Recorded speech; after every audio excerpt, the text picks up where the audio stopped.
Hello les guys! J'ai un fauteuil suspendu et vous savez même pas à quel point ça me rend heureuse. Alors au début, je voulais vous faire une rétrospective sur mon année en général, sur tous les sujets possibles et imaginables, mais je me suis rendu compte que ce qui prend finalement beaucoup de place dans ma vie en général, c'est ma vie amoureuse. Donc je vais vous faire une rétrospective là-dessus.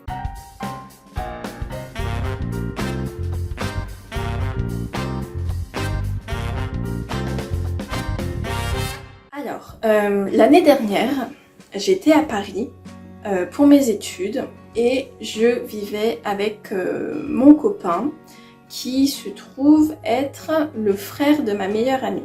Ma meilleure amie depuis 11 ans, vous la connaissez, Marine, voilà, je ne la présente plus. On est restés ensemble pendant 1 an et demi.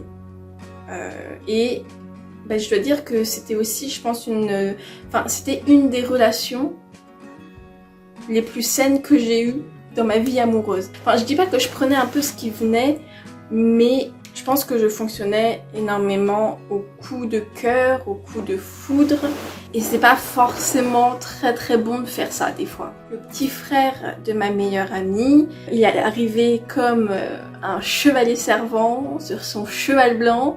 Et lors du premier confinement, en mars 2020, donc ça se passait vraiment pas bien du tout avec mon ex-ex.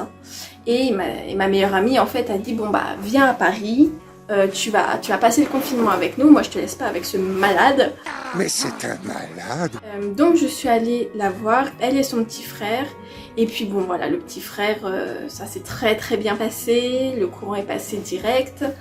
Et on s'est très rapidement mis en couple. Donc le 21 avril, voilà, on s'est mis ensemble avec le petit frère de ma meilleure amie. Et quelques jours après, je suis repartie sur Amiens parce que dans mon immense et infinie bonté, je me suis dit voilà, si je casse avec mon ex, je veux essayer d'arrondir au maximum les angles. Je vais essayer que ça se passe pour le mieux. Je suis rentrée, et ben je suis restée 5 jours, je me suis rebarrée. Ça s'est pas du tout passé comme je l'espérais. Oh bon. Et au premier déconfinement, le 11 mai, je suis retournée vivre à Paris, donc avec mon copain et ma meilleure amie. Donc les gars, tout se passait super bien. Il n'y avait pas de problème de communication, on était complices, jusqu'à ce que je rende mes clés à Amiens. Et je sais pas ce qui s'est passé, ça m'a provoqué un énorme blocage. Pendant 1 mois, mon copain ne pouvait pas me toucher, genre les câlins c'était pas oufissime. Et par la suite en fait c'est jamais vraiment redevenu pareil. Et malgré tout, vraiment, enfin, mon ex, le petit frère de ma meilleure amie, c'est resté un amour du début à la fin. Tous les mois, à notre date de mise en couple, j'avais un bouquet de fleurs. On se faisait un petit resto, on se commandait des sushis, enfin on faisait un truc. Et vraiment, genre tous les mois, c'était ça. Des fois, j'avais des fleurs, juste comme ça, parce qu'il en avait envie. Vraiment, un gars adorable, je vous dis, un mec en or. Je souhaite à tout le monde d'avoir un mec comme ça un jour. L'été, j'ai fait un stage en événementiel chez une wedding planner. Malheureusement, ce stage, c'est un peu ce qui a signé l'arrêt de notre couple, dans le sens où on a passé 1 an, quasiment 1 an et demi en fait, vraiment ensemble, H24, tout le temps, tous les jours, tous les soirs. Et du jour au lendemain, moi j'étais là que une journée dans la semaine, parce que les mariages, il faut compter minimum 3 jours. Et à raison de 2 mariages par semaine, ça fait que j'étais pas présente à l'appartement. Déjà on sentait qu'on arrivait à la fin, mais je pense qu'on essayait de s'accrocher, lui et moi, mine de rien. Et du coup voilà, le 5 septembre, je rentre d'une visite chez mes parents, et là mon ex il me fait écoute, faudrait que je te parle d'un truc. Et je lui ai dit tu veux qu'on se sépare? Il a fait ouais, je pense que c'est ce qui est le mieux, parce que je pense que je suis un peu perdue et je préfère rompre avec toi plutôt que d'aller voir ailleurs et du coup te tromper. Il a été honnête, je peux pas lui reprocher ça. Genre, vraiment, il a été droit jusqu'au bout. Donc moi, sur le moment, en fait, j'ai pas forcément réagi. Je dis pas que je l'ai bien pris. J'étais en mode, ouais, bah, ok, je comprends, tu vois. En plus, je crois que quelques semaines avant, je lui avais dit, écoute, je sais que genre, sexuellement, entre toi et moi, on a du mal à se coordonner. Donc, je suis prête à te laisser aller voir ailleurs, tant que tu m'en parles. Mais voilà, on reste ensemble, on est, je dirais, entre guillemets, un peu un couple libre. En fait, pour lui, genre, vraiment, c'était pas possible de faire comme ça. Il aurait eu trop l'impression de me tromper, donc il a préféré rompre. Le truc, c'est qu'on a continué à vivre ensemble pendant tout le mois de septembre parce que j'avais encore mon stage, etc. Donc voilà, le train de la rupture m'est arrivé en plein dans la gueule 1 ou 2 jours après. C'est là où j'ai vraiment réalisé que c'était la merde et j'ai super mal réagi. C'était vraiment un truc, genre je m'y attendais pas. Genre, les gars, ça fait 9 ans, je crois. Ça fait 9 ans que je suis pas célibataire. 9 ans que tous les 1 an et demi, 2 ans à peu près, je change de copain. Sauf que c'est moi qui les quitte. Et là, le fait de m'être fait quitter, ça m'a genre complètement chamboulée. Et je sais que ma meilleure amie, elle m'a dit, il y a pas longtemps en plus, quand mon petit frère t'a quitté, t'as pété un plomb, mais pas parce que voilà, vous étiez plus ensemble ou quoi que ce soit. Non, tu m'as pété un plomb parce que c'était lui qui t'avait quitté et pas toi. Ah oui, non mais alors attendez, parce que c'est énorme aussi ce qui s'est passé. Énorme, non pas du tout. Mais il y a un de ses potes, à mon ex, qui à un moment avait voulu introduire une petite meuf, voilà, dans une soirée, parce que c'était une pote, nanana. Et moi, dès le début, cette meuf, je l'ai pas sentie. J'étais en mode 6e sens, alerte rouge. Et tout le monde me disait, mais non, tu te fais des idées, nanana. Et j'avais dit à mon ex, je ne veux pas que tu vois ou que tu parles à cette fille. Genre, je ne veux pas, je te l'interdis. Je crois que c'est la seule chose que je lui ai vraiment interdite. Bon, à force, je lui ai dit, écoute, si tu la vois en dehors de la maison. Je ne veux pas la voir chez nous, à aucune soirée ni quoi que ce soit. Et il me disait, mais de toute façon, t'inquiète, c'est juste une pote, je suis avec toi. Figurez-vous que cette meuf, la fameuse meuf, t'inquiète, c'est juste une pote, est actuellement sa petite amie. Un plaisir! Et j'ai appris aussi que le lendemain où il m'a quittée, il est parti ken avec. Voilà, je vous laisse apprécier le comique de situation. Et les gars, quand je vous dis que ce mois, le dernier mois où je vivais avec mon ex, il est catastrophique, c'est-à-dire que déjà, mon ex il m'a dit ouais, tu sais, quand j'ai des problèmes, j'ai tendance à prendre de la distance avec eux, et vu que là actuellement c'est toi le problème, je prends de la distance avec toi.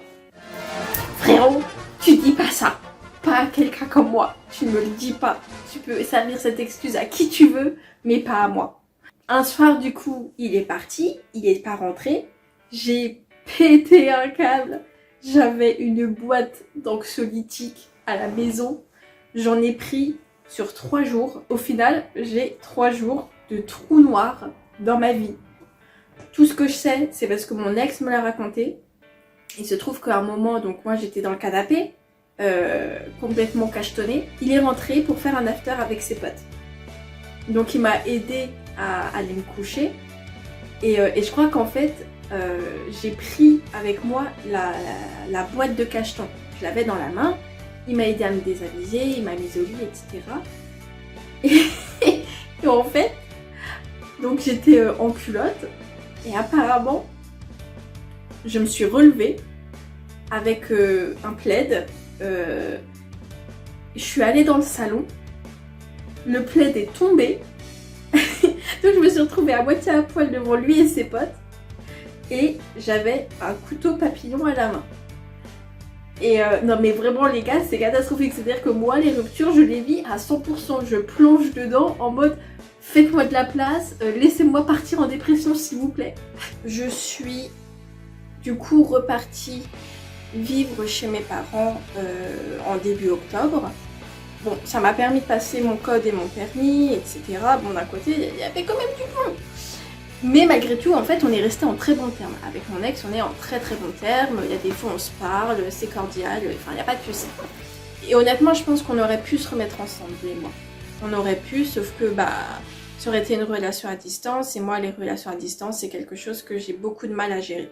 Et puis, entre-temps, le 1er janvier, j'ai rencontré mon nouveau copain, mon copain actuel. Et à un moment, j'avais pris en vidéo mon copain en train de jouer de la guitare et je l'ai posté sur Snap. Et là, je me suis dit, tu vas au-devant de problèmes avec ton ex. Et comme je m'y attendais, en fait, c'est un peu l'effet recherché. Il m'a envoyé un message sur Snap.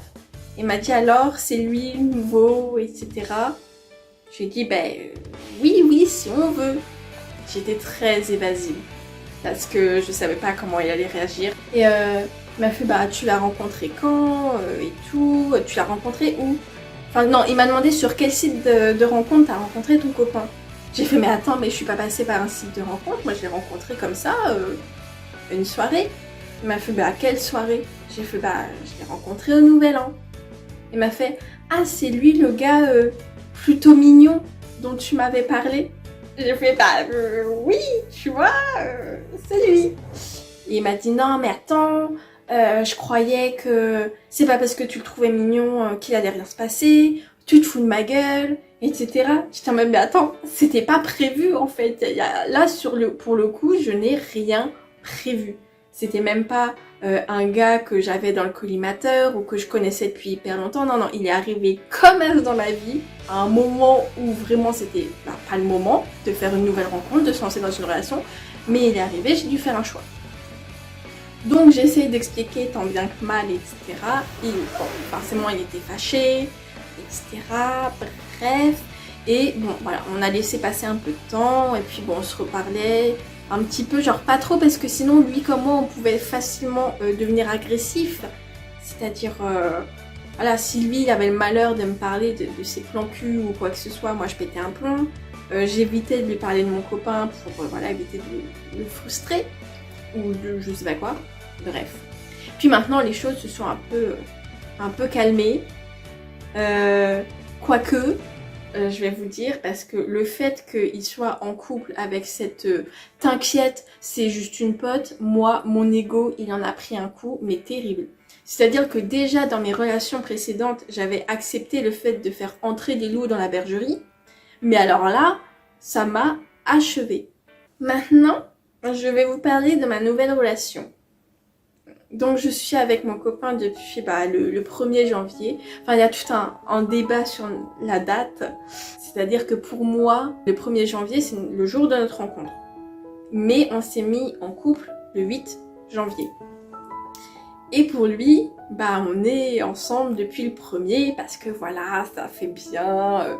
C'est un peu mignon, genre soirée du Nouvel An. Et il m'a sorti l'excuse. Oui, mais moi, dès que je t'ai vu, j'ai su qu'on était ensemble, etc. C'est niais. Mais du coup, ça a un petit peu fonctionné. Du coup, maintenant, notre anniversaire de rencontre, c'est le 1er. Donc là, ça fait 5 mois, bientôt 6. C'est une relation vraiment, saine. J'ai pas d'autres mots, en fait. Déjà, petit truc qui change aussi, je ne vis pas avec lui. On se voit uniquement le week-end et encore des fois on se voit pas parce que lui comme moi soit on a besoin de prendre l'air ou d'avoir du temps pour nous, etc. Enfin bref, vraiment on a nos vies séparées. Écoute Didier, je ne veux pas vivre avec quelqu'un, tu comprends? Ni toi ni personne, je ne veux pas. Je veux vivre seule, tu comprends? Deuxième chose aussi qui change, mon ex, j'avais 2 ans d'écart avec lui. Il était plus jeune, donc là il va sur ses 23, moi je vais sur mes 25. Oh là là, le quart de siècle qui approche. Et alors que là, mon copain, il va sur ses 30 ans. Ça change beaucoup de choses. Je sais qu'au début de ma relation avec mon nouveau copain, ça a été très compliqué. Enfin, très compliqué, dans le sens, on n'a pas tout à fait la même vision du couple. Et en février, mars, ça a été 2 mois un peu, ouais, un peu difficile parce qu'on n'arrivait pas forcément à se coordonner. On se découvrait encore, etc. Quoique on se découvre tout le temps, mine de rien. Mais vraiment, il nous a fallu un temps pour nous adapter au rythme de l'autre. Je suis quelqu'un qui donne beaucoup, qui me donne à fond dans toutes mes relations, qu'elles soient amicales ou amoureuses. Et voilà, en fait, je suis très, très passionnée. Et je donne tout dès le début. Alors que mon copain actuel, il est beaucoup plus sur la réserve. Ensuite aussi, il dit très peu, voire jamais, je t'aime. Et ça, les gars, accrochez-vous si vous êtes quelqu'un qui avait tendance à dire je t'aime à tout bout de champ. Parce que quand vous dites je t'aime, vous attendez une réponse. Vous attendez au moins que l'autre dise moi aussi. Alors que là, moi, rien du tout. Que dalle, nada. I love you. Thank you. That wasn't exactly the answer I was looking for. Thank you very much. Oh les gars, ce fauteuil suspendu, je change de sujet complètement, mais c'est une dinguerie. Genre, avant, je le prenais super mal. Qu'ils me disent pas je t'aime ou qu'ils me répondent pas genre moi aussi. Et en fait, j'ai vu une vidéo sur TikTok d'un gars qui disait voilà, si vous attendez une réponse quand on vous dit je t'aime, c'est pas que c'est pas sincère, mais c'est surtout que vous avez besoin d'être rassuré sur la place que vous avez dans la vie ou dans la tête de l'autre. Et c'est vraiment, voilà, c'est vraiment dans l'optique d'attendre quelque chose en retour, d'être rassuré, etc. Alors que quand juste vous dites je t'aime et que c'est vraiment spontané, il n'y a pas besoin de réponse. C'est juste parce que voilà, il faut que vous l'exprimiez. Et cette vidéo, elle m'a fait vachement réfléchir. Genre vraiment. Donc déjà, depuis cette vidéo, je dis moi je t'aime. Je le dis quand même, plus que mon copain. Enfin, en même temps, c'est pas compliqué. Mais je le dis beaucoup moins en soi. Et en fait, j'arrive à détecter la façon de mon copain de dire je t'aime. Lui, il va pas me le dire comme tel. Il va me dire bah j'aime bien quand on passe des moments ensemble, j'aime bien te faire des câlins, ou genre les tu me manques. Alors ça, quand il me dit tu me manques, genre c'est l'apothéose pour moi. Mon copain actuel, c'est un peu genre un challenge. Enfin, ça l'est dans le sens où c'est un homme, c'est un adulte qui a sa vie déjà bien établie, qui a son quotidien, ses habitudes, etc. Et c'est à moi de réussir à me faire une place dans ce cycle en fait. Enfin, pour moi, j'avais besoin de ce genre de challenge pour évoluer. Je pense que enfin, à chaque fois que je me suis mise avec quelqu'un, voilà, c'était pas forcément la bonne personne, mais c'était la personne qu'il me fallait à ce moment de ma vie.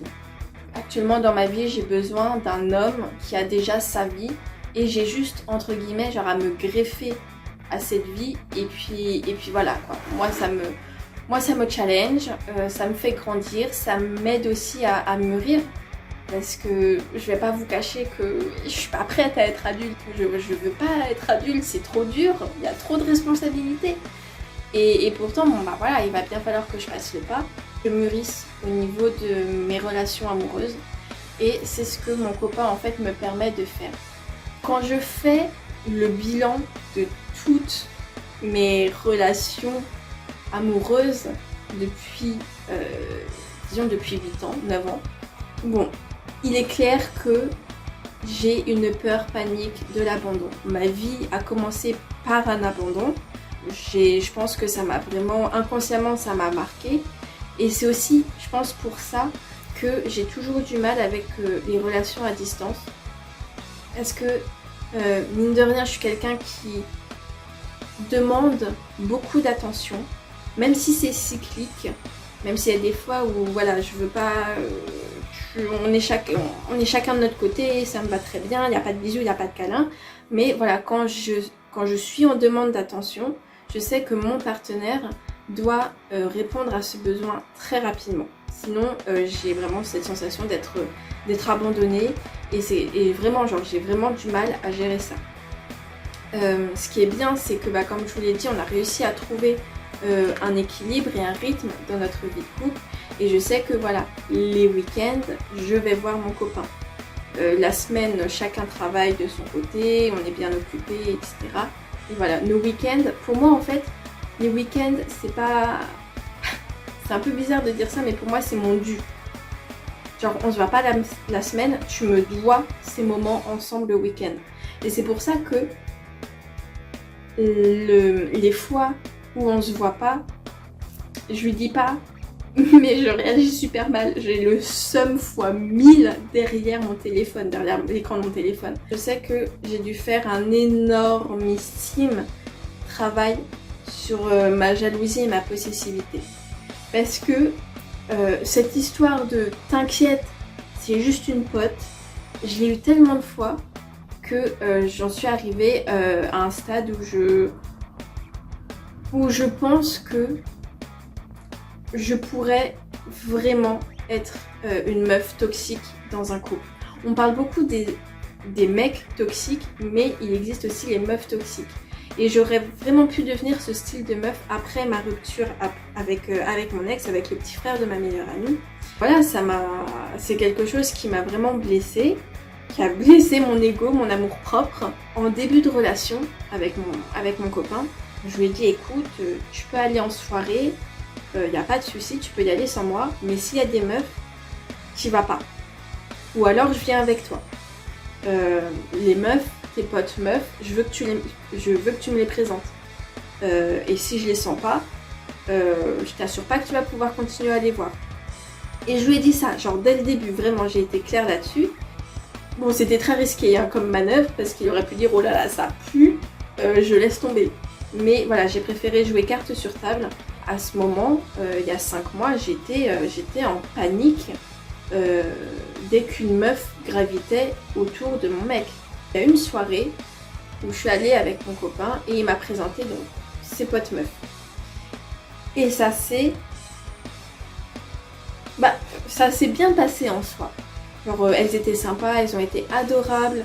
Elles m'ont tout de suite bien intégrée dans leur groupe, etc. En fait, je me rappelle que je me suis vraiment genre monté la tête. C'est-à-dire que des fois, genre, je sais pas pourquoi vous faites ça, genre les filles, mais arrêtez s'il vous plaît. C'est quand vous discutez ou que vous rigolez avec un gars, arrêtez de le toucher. Genre, vous n'avez pas besoin de toucher cette personne.